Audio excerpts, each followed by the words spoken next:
Hey everybody, this is Ozark Prepper 1. Haven't made a video in a while. Here's something to think about. Whoops. There's going to be some rough times coming. Actually, they're here. It may not appear like it, but when they start giving out freebies to people that have never worked, and they're not going to work, and they start just doing everything in reverse of what would be a positive thing for the citizens of this country, you know that things are intentional. You know, they want a desired outcome that is in their favor. So the only way for you as an individual to get through it is to prepare yourself so you are not a burden on others. The more that people do that, the less they burden each other, the less they need help from Uncle Sam.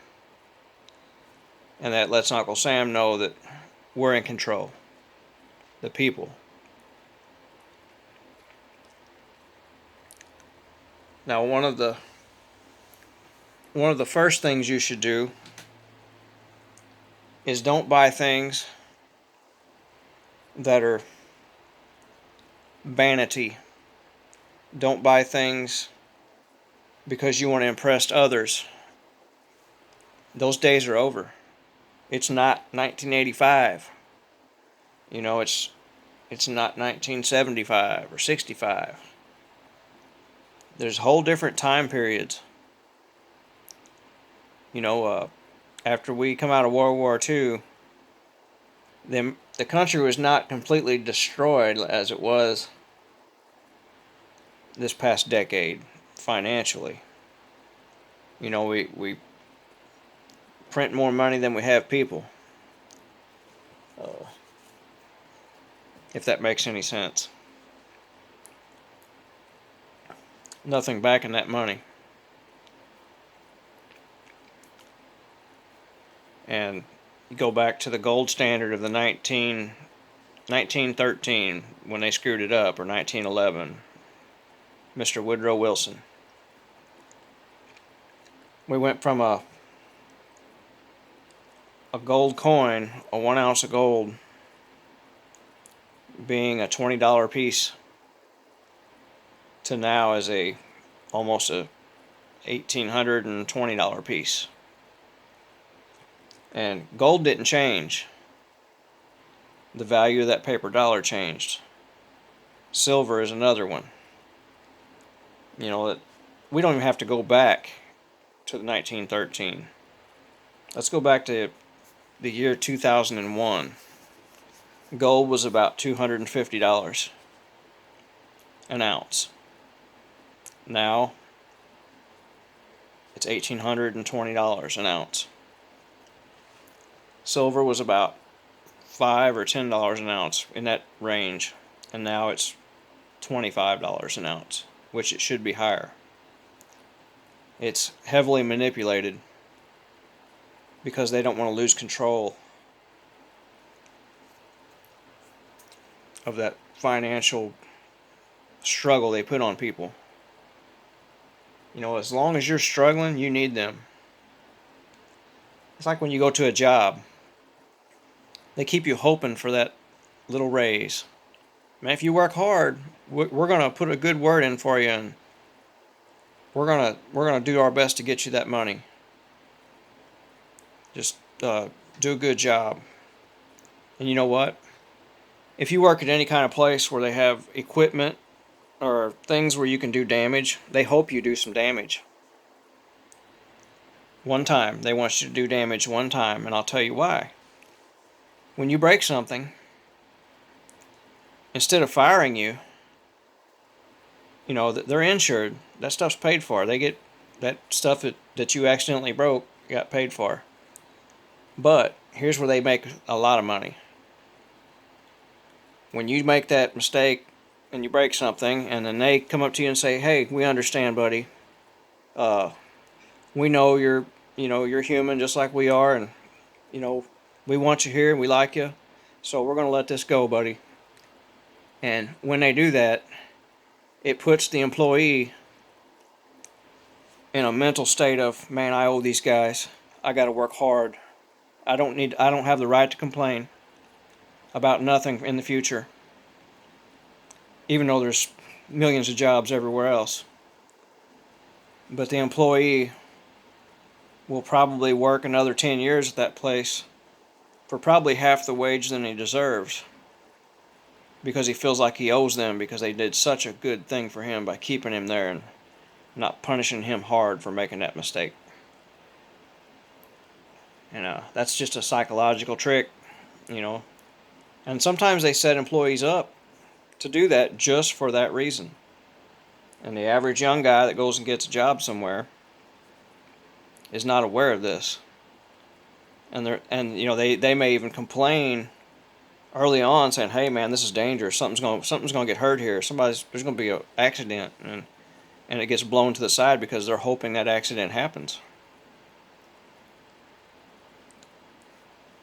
I don't know why I thought that up, but I've seen it in workplaces before.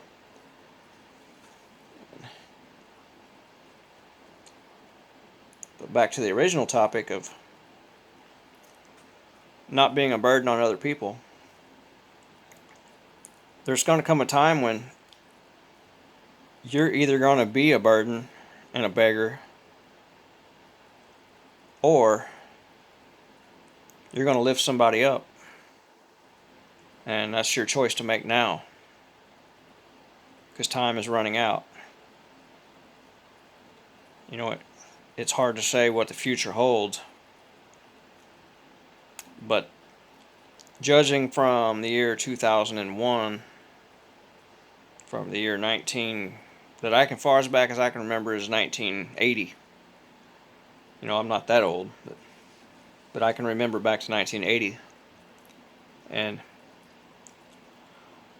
I would say it hasn't got better. People seemed a lot more happier in the 90s and the 80s than they do now.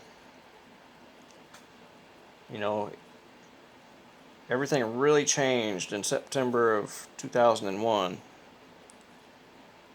Slightly changed. People were still so much of a zombie that, you know, they kind of went right back to their old ways right away.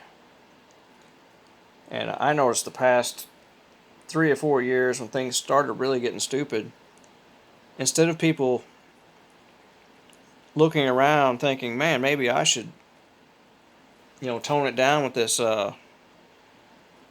big trucks and fancy house and all this stuff, and maybe put back so my family doesn't starve, maybe so my kids don't starve. But instead, they kept buying the big wheels for their trucks, and they kept buying the boats, the ATVs, the motorcycles, the house that they don't really need. And I've seen everybody make excuses out of this world for the size of their home. Well, I got 2 kids, you know. And like, really? So you need a house that's $500,000 because you got 2 kids? Anybody that grew up in the 70s and 80s, you remember living in a neighborhood where a doctor lived next door to a mechanic. Those days, that used to exist. It used to be that way.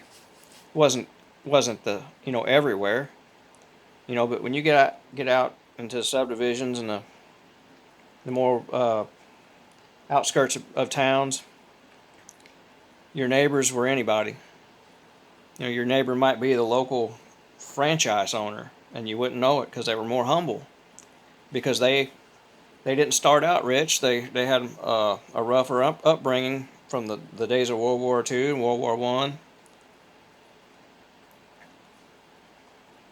And that stuck with them, and they remembered it could all happen again because it already happened twice, you know. So